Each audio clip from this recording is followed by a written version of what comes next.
အားလုံးပဲမင်္ဂလာပါ Future History MN YouTube Channel ကနေပြီးတော့ကြိုဆိုလိုက်ပါတယ်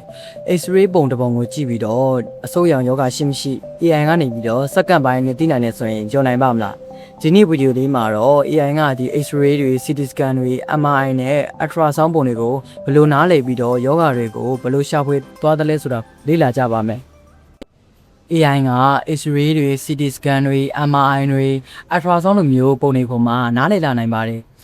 ဒါပေမဲ့ AI ကလူလူကြည့်ပြီးနားလည်တာတော့မဟုတ်ပါဘူး image pattern တွေကမှ data set အကြီးစားတွေနဲ့လေ့ကျင့်ပေးထားပြီးတော့ဒီပုံမှန်မဟုတ်တဲ့အခြေအနေတွေကမှရှာဖွေဖော်ထုတ်နိုင်လာတာပါ Medical Imaging AI ရဲ့အဓိက technology တွေကတော့ဒီ computer vision တွေဒီ learning တွေနဲ့ convolutional neural network CNN တွေပဲဖြစ်ပါတယ် AI က image တွေက shape တွေ density တွေ texture တွေ contrast တွေ shadow တွေနဲ့ဒီ organ structure တွေကမှ analyze လုပ်ပြီးတော့ယောဂဆိုင်ရာ pattern တွေကိုရှာဖွေပေးတာပါ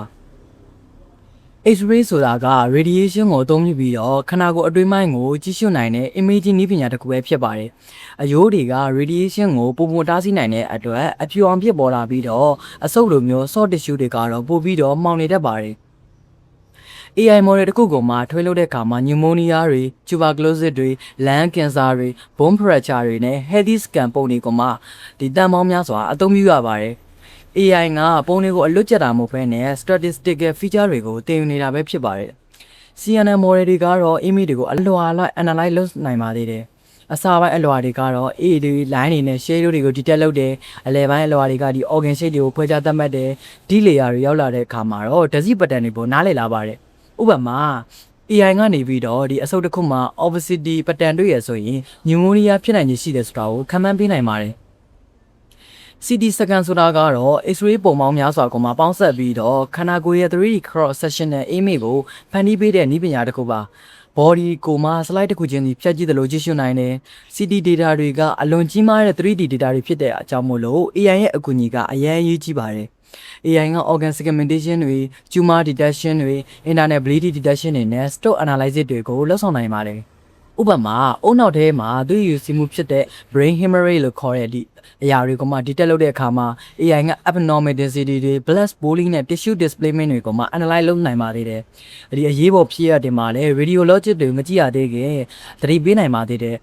lung CT scan တွေမှာဆိုရင်ဒီ cancer ရဲ့အစောပိုင်း lesion တွေကိုတော့မှရှာဖွေတွေ့ရှိနိုင်ပါသေးတယ်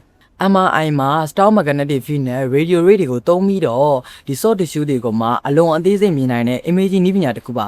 brain တွေဒီကြောရိုးတွေကြွက်သားတွေနဲ့အရွတ်တွေကိုစစ်စစ်တဲ့နေရာတွေမှာအများဆုံးအသုံးပြုပါတယ်ဒီ MRI ပုံတွေမှာဒီအလင်းမောင်လို့ခေါ်တဲ့ contrast detail တွေအလွန်များတာကြောင့်မလို့ AI အတွက်အချက်လက်တွေအများကြီးရရှိပါတယ် AI က tumor boundary တွေ tissue abnormality တွေ brain degeneration တွေနဲ့ multiple sclerosis lesion တွေကိုရှာဖွေဖော်ထုတ်နိုင်ပါတယ်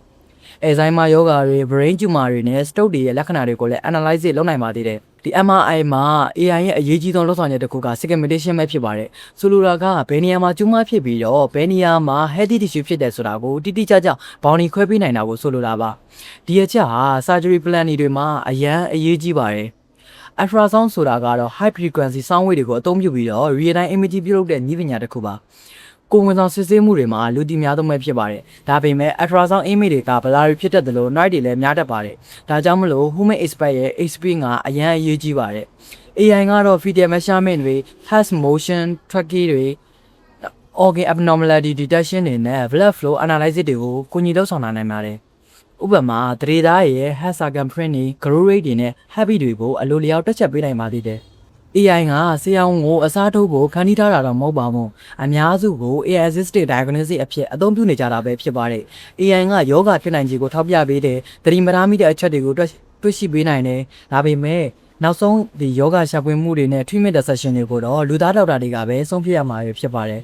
Medical AI ဟာဒီ hacker လောကရဲ့အကြီးမားဆုံးနည်းပညာပြောင်းလဲမှုတွေတဲ့အခါတစ်ခုဖြစ်လာနေပါတယ်ဒီယနေ့ခေတ် AI ကဒီအဆုတ်ကင်ဆာတွေ brain tumor တွေနှလုံးယောဂဒီလိုစတဲ့ယောဂတွေကမှဒီ medical scan ပုံတွေကနေပြီးတော့ဒီတက်လို့ဆောင်လာနိုင်နေပါပြီCOVID-19 ကာလတုန်းကလည်းဒီ live infection detection တွေ patient monitoring နဲ့ drug research တွေမှာလည်း AI ကိုအကျယ်တဝင့်အသုံးပြုခဲ့ကြပါသေးတယ် AI ဟာယောဂရှာဖွေတဲ့နေရာမှာပုံမြန်တယ်ပို့ပြီးတော့တိကျတယ်ဆရာဝန်တွေရဲ့တာဝန်တွေကို short ချပေးတယ်အချို့အခြေအနေတွေမှာဆိုရင်လူနာတွေရဲ့အသက်ကိုကယ်ဖို့တောင်မှအထောက်အကူဖြစ်စေပါသေးတယ် ဒါပေမဲ့သူ့မှာလည်းချွင်းချက်တွေအားနည်းချက်တွေရှိပါသေးတယ် privacy တွေ data security တွေ AI ဘိုင်းရက်တွေနဲ့ misdiagnosis စတဲ့ဒီစိန်ခေါ်မှုတွေလည်းရှိနေသေးပဲဖြစ်ပါတယ်ဒါကြောင့်မို့လို့အကောင်းဆုံး healthcare ဆိုတာက human intelligence နဲ့ artificial intelligence ပေါင်းစပ်ထားတဲ့ healthcare တစ်ခုပဲဖြစ်ပါတယ် AI ဟာဆရာဝန်ကိုအစားထိုးမဲ့နည်းပညာတစ်ခုတော့မဟုတ်ပါဘူးဒါပေမဲ့ဆရာဝန်ကိုပုံမစွမ်းဆောင်ရည်မြင်မအောင်ကူညီပေးမယ်အင်အားကြီး tool တစ်ခုဖြစ်လာနေပါပြီဒီဗီဒီယိုလေးကိုဒီမှာပဲအဆုံးသတ်ချင်ပါတယ်